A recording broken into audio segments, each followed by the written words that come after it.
सातवें स्थान का मालिक अर्थात स्वामी अगर गुरु है और वो 8वें स्थान में बैठा हुआ है, तो ऐसे व्यक्तियों को सिर्फ ज़रूरत जितनी पड़ती है उतने ही पैसे उपलब्ध होते हैं। अगर हम टोटलिटी में देखें तो जितने पैसों की ज़रूरत उस व्यक्ति को अपने जीवन में पड़ती है, उतने पैसे उसको हमेशा मिल जाते हैं। तो आर्थिक दृष्टि से ये जो योग है, ये बहुत अच्छा होता है। ऐसे स्त्री या पुरुष जो हैं वो हमेशा पैसों के मामले में जितना चाहिए उतना धन उन्हें हमेशा मिल ही जाता है। हाँ, एक शर्त है कि ऐसे व्यक्तियों ने कर्ज या कर्जा नहीं लेना चाहिए।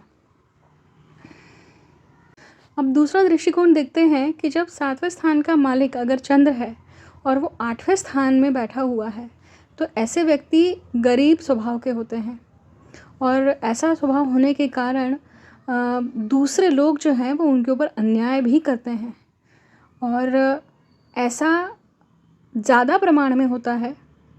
तो ये जो व्यक्ति जो होते हैं ऐसे, ये थोड़े डरपोक किस्म के या जल्दी से हम बोलते हैं ना धर्म भीरू होते हैं, इस प्रकार का स्वभाव इनका होता है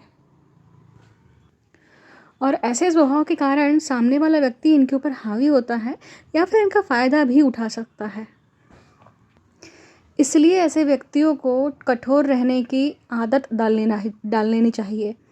ऐसे व्यक्तियों को बिल्कुल स्ट्रॉन्ग रहना है, ऐसे ही अपने आप को समझाना चाहिए, क्योंकि जो अति प्रामाणिक होते हैं, सत्यवादी होते हैं, तो ये कभी ना कभी अतिशयोक्ति हमेशा नाशकारक ही ठहरती है और हम कलयुग में जी रहे हैं। और कहा जाता है कि जंगल में जो सीधे पेड़ होते हैं, स्ट्रेट पेड़ होते हैं, वो सबसे पहले काटे जाते हैं।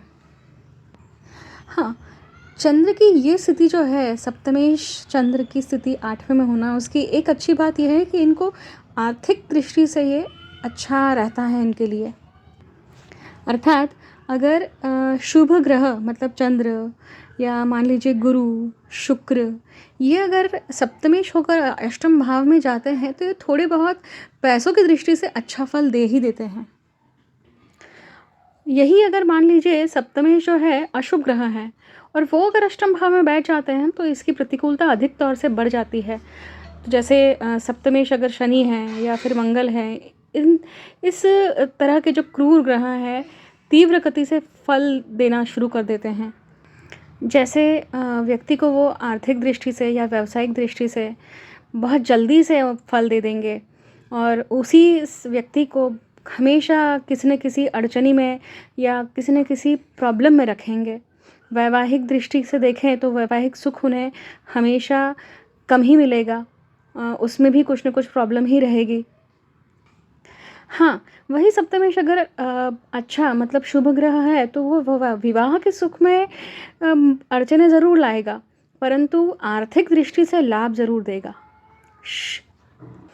और त्रिक भाव में अशुभ ग्रह जब होते हैं तो वो बहुत लड़ने की शिक्षा देते हैं, बहुत लड़वैया बनाते हैं, परंतु तीव्रता भी उसी के समान बढ़ा देते हैं। देखिए, ऐसी परिस्थिति में बहुत बार बाकी के भावों की परिस्थिति क्या है वो देखना भी आवश्यक है।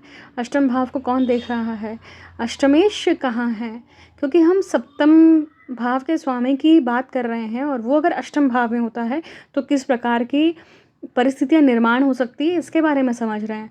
परंतु बाकी के जो भाव हैं वो किस प्रकार से रिएक्ट करते हैं, दशा अंतरदशा कौन सी है, अष्टक वर्ग में इन भावों को कैसे बिंदु मिले हैं, इनके ऊपर भी बहुत कुछ डिपेंड करता है कि जो इंटेंसिटी है किसी भी घटनाक्रम को घटित होने की, जो इंटेंसिटी होती है वो किस प्रकार से होगी।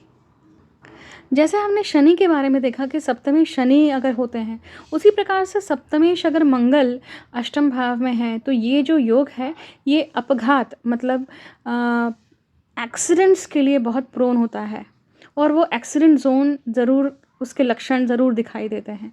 वैसे ही सप्तमेश अगर अष्टम भाव में है और अशुभ ग्रह के प्रभाव के साथ बैठा है तो वो तीव्रता बढ़ा देगा। शनि मंगल, राहु शनि, केतु शनि, शुक्र शनि, चंद्र राहु, मंगल केतु, मंगल राहु, ऐसी जो युतियाँ होती हैं वो अत्यंत अशुभ कारक ही समझी जाती है अष्टम भाव में अगर बैठे हो तो। उसी प्रकार से अगर सातवें स्थान का जो मालिक है वो अष्टम भाव में बैठा है, परंतु वो शुभ ग्रह है मान लीजिए, और उसके ऊपर पाप ग्रह की दृष्टि भी है, तो वो अशुभ होते हुए भी जो पति पत्नी के जो संबंध है उसमें हमेशा खटास बना के रखेगा, उनमें दरारें रखेगा, या फिर उन दोनों में आपस में झगड़े होंगे, मतभेद होंगे। यही अगर मान लीजिए चंद्र है, गुरु है, और उसके ऊपर अगर शनि मंगल की दृष्टि पड़ रही है, तो ऐसी स्थिति में भी वो एक्सीडेंट्स को निमंत्रण देता है, अपघात को निमंत्रण दे ही देता है। ऐसे व्यक्तियों ने अपना इंश्योरेंस ज़रूर करवाना चाहिए। इंश्योरेंस सही मात्रा से, सही प्रकार से, सही समय पे कर ही लेना चाहिए, उसे टालना नहीं चाहिए। अगर ऐसे विचार आपके दिमाग में दौड़ते हैं तो वो सही है कहीं ना कहीं।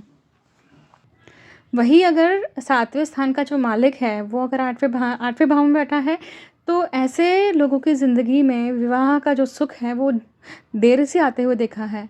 इनका विवाह भी देर से ही हो सकता है, इसकी संभावनाएं ज़्यादा होती हैं। तो अगर इन टोटालिटी अगर बोलें कि सप्तमेश अगर अष्टम भाव में बैठा है, तो ये वैवाहिक सुखों को लेकर, एक्सीडेंट्स को लेकर, आर्थिक दृष्टि से लेकर, व्यावसायिक दृष्टि से लेकर बड़ी अड़चनें, बड़ी कठिनाई की स्थितियाँ बनाता है, और बहुत सही तरीके से इसे जांचना ज़रूरी है।